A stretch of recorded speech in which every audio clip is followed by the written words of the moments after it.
We are back on Morning Line. Our guest with us this morning is Metro Vice Mayor Jim Shulman. Several calls, and so we're going to rip through them and try to get to you all right now. Starting with Ann, Ann, I appreciate you calling into this show, but I also know that you'll call the Vice Mayor on occasion. Well, yes, I will. And good morning. Good morning. My question, I'll be the first to admit that my call is jaded because for 20 years I worked with the best and the worst SROs that our city has to offer. So my question for the mayor is, we are paying our SROs time and a half to wander the streets of Nashville and not do what our mayor has asked them to do, which is to issue citations to visitors in our city. So whose budget is it? The schools, the police department, or the city's budget that is paying these SROs to not do the job that the mayor has asked them to do right now? Okay. All right. So good question, Ann. So Ann and I have talked, and Ann, your idea about using people to be downtown and hand out masks and try to give people guidance gets passed along to the mayor tomorrow. I don't know the answer to your question, but I'll find out because I got to get back to you anyway. But Ann's point, Nick, is people saw the video over the weekend. A lot of young people down on Broadway not wearing masks. It's a simple thing of just putting it on. So. I know. And is there any point where I understand that the police right now, if they're coming across, and this is probably under the guidance from the chief, go out there and give the warnings. And I would imagine in most cases, many of them are tourists who maybe even aren't aware. And believe it or not, some people may not be aware that the mandate's in place. And they say, would you please wear a mask? And I'm assuming when they're told, these folks they give warnings to immediately comply. My take on that is that's the right way to do it right now. Now, you do it and someone doesn't comply, slap them with a heavy ticket, just here you go. It's the law, and you do it, and if you're not going to go along with it, here's your ticket. Have fun paying for it. No problem with that. I'm guessing most of the people they've approached at this point have been cooperative and say, okay, all right, and they'll put it on. And is that the way it should go right now? Because I'm curious at what point they're going to start writing tickets. Well, so we certainly do not want to incarcerate anybody for not Oh, no one's saying that. Slap them with a traffic ticket. So give them a ticket. Now, the question is, if you have to give them a ticket, do you then have to confront the individual, get their license and all the information? Do you give a ticket and then the ticket gets thrown away? I'm not sure about all that. I just want people to comply. And so what I would encourage your viewers and trying to come up with ideas is, how do you do it in a friendly way where we don't have to issue citations and you don't have to do any confrontations? You just make sure that everybody understands, look, this is in everybody's best interest. Just put it on while you're here. If you're a tourist, it's a mayor's mandate. Wear it for everybody's safety, including the employees of the bars downtown, if that's where they are. Just put it on. That's what if I go to your city and you have a mask mandate, then I should, out of respect, I should do it. If you come to our city to visit, we love that you're here. We want you to enjoy yourself and spend money, all that other stuff. But we have a mandate to wear a mask. Nick, I heard yesterday again from some folks in Canada who said, what are you all doing down there?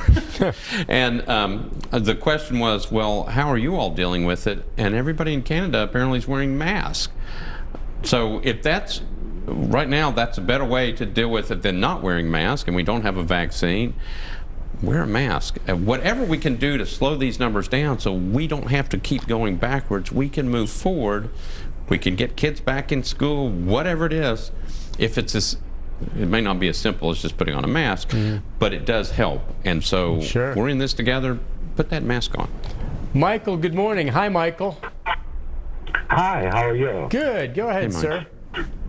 Well, my issue is the same thing on the mask mandate. I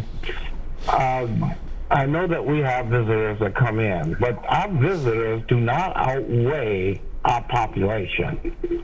And we have several our own people that are violating this. And I feel that something should be done. I believe in a ticket. If it gets thrown out, you don't throw out traffic tickets. Right. So why would you throw that out? It'll follow And then you. we have this issue with taxes being increased. Well, that would offset some of it. and my problem with the tax increase is that with the coronavirus, especially for somebody like me that's 68 years old, I'm on a fixed income, and we have this tax increase. Where are we getting the money from? Yeah. Our people are not back to work. So I just need some understanding. I got some issues with that. Sure, I feel for you. I hear you. Well, he's right that, it's not the tourists now. There's a lot of people here, and that's the thing, that are convinced that masks don't make a difference and, aren't going to wear them. And so they may need to be forced if they seriously just have it as their civil liberties or whatever. You know what? You got to wear pants too. All right, go walk around naked and see what happens to you. I mean, there's certain mandates in society that you follow, and at this time, it's a mask. And by the way, a lot of people say it's all these protests. I mean, the social tracing, contact tracing is showing that most of these new infections are happening among younger people, and it's either from the bar scene and the downtown scene or churches. That's where it's happening. And you need to protect yourself and others. And I just wonder, Jim, if you've talked to anyone, any of your constituents, some of them who were the deniers that went ahead and partied hardy and then all of a sudden wake up one morning having trouble breathing and having 103 temperature. How do they feel about it then? Well, so I haven't talked to anybody that has done that. But I have, and it's a little wake-up call. Oh, I guess it is real. A little late for you now. I have heard the stories, but I will tell you that Michael's the man. Okay, so I knew somebody would eventually bring this up. So citation, if it comes with a ticket, if it's an actual ticket that has a fine connected with it, maybe eventually people will start paying attention to it. And I knew somebody would bring it up, and Michael did it. It was we just raised everybody's property taxes, and if you got all these people violating the mayor's executive order, and there's a fine associated with it, well, you start bringing in revenue because people aren't wearing masks. And if you saw the videos downtown over Broadway, it wouldn't have solved the $330 million shortfall, but it would have started bringing in some pretty hefty dollars because a lot of people were not wearing masks. So, Michael, good thinking. Yeah, I'm with you. Yeah. Hey, listen, Reverend Fuzz is on line one. Reverend Fuzz, good morning. Hey, we hit that goal. How about that? I think that's great. Well, this is a good city. We need to keep it that way. Good morning, Vice Mayor. Good morning. Hey, I'm going to stretch things out. I was listening to the show when it started, and I was interrupted by a man who called to tell me about his sister who passed away this morning from COVID-19. And I got like 5 phone calls while I was listening to him. He needed to vent and talk about that. People got to understand how it hurts out there that his sister had passed away from COVID-19, and he wanted to tell how there was nothing he could do, nothing the family could do. And I went in the restaurant, and nobody had on a mask. Well, like maybe 80% of people didn't have on a mask. But then I realized they were eating. So you can't eat with the mask on. So I had to think about that. But at the same time, I think about that people who don't comply, and we say we want folks to volunteer. Nick, what if we say we just want everybody to voluntarily drive the speed limit from Nashville to Memphis on I-40. We're not going to have any state troopers. Everybody drives 70. You know that 80 and 90 endangers lives and cause death and carnage. But I'm guaranteeing you that if you don't have state troopers and laws, then 90% of the people, maybe Jim Shulman and I will be the only folk who drive 70 miles an hour. I'm saying we got to force people to do the right thing. Otherwise, we're going to be in this situation for 3 years rather than 3 weeks. What do you think? I'm with you, and you sound well, sir. That's Reverend Fuzz. When I talked about the goal, by the way, in case people are wondering what you're talking about, Nick, is Reverend Fuzz spearheaded the fundraising effort to get money. $100,000 was his goal for the wonderful food pharmacy they have at Metro General that provides healthy meals to families in the city, and that money is going to go a long way. And there's going to be more money coming in, Reverend Fuzz. He's done a wonderful job, and it sounds like he's doing well. As we all know, he's battling lung cancer, and makes him particularly vulnerable to COVID-19. Right. And Pastor Fuzz, I'm glad you called, because you just made today a great day, because I've talked to you obviously over the last several weeks, and your voice is back. Yes. Which is great.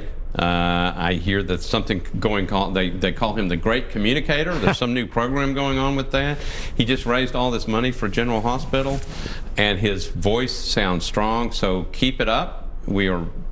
That makes me feel really good. So his point's well taken, as usual, and that is, if everybody was supposed to voluntarily do it, nobody's going to comply. So you do have to have some things. But what I was going to say before, when I said I would encourage your viewers to think through this, and I've given out my cell phone number before. Somebody sent me an email last night, and it was, okay, so we're trying to convince people to put the mask on downtown or everywhere because it's important for the safety of others and yourself, and people are dying from COVID-19 and getting really, really sick. You would think that would be enough to say, you know what, I really should wear that mask. But if it's not, what else should you do? So, okay, now you've got the punishment thing. Now you've got the stick. Where's the carrot? And that's what people started sending me last night was, hey, give them a coupon for, go get an extra beer or whatever it is. What? I hadn't thought of that. An incentive to wear the mask. If someone needs, we got to go to the break. But Jim, that's another side. Always looking at the positive side of things. Yeah, you know what? If you're dead set against the mask, but you could be convinced to maybe wear one if we give you a coupon for a free ice cream cone in this heat. If that works, hey, I'm all for it. Listen, I may just get a bunch of coupons myself, start handing them out with masks, say, please wear these just for the ice cream cone. We'll take a break and be back with more calls in our final segment right after this. No single answer to secure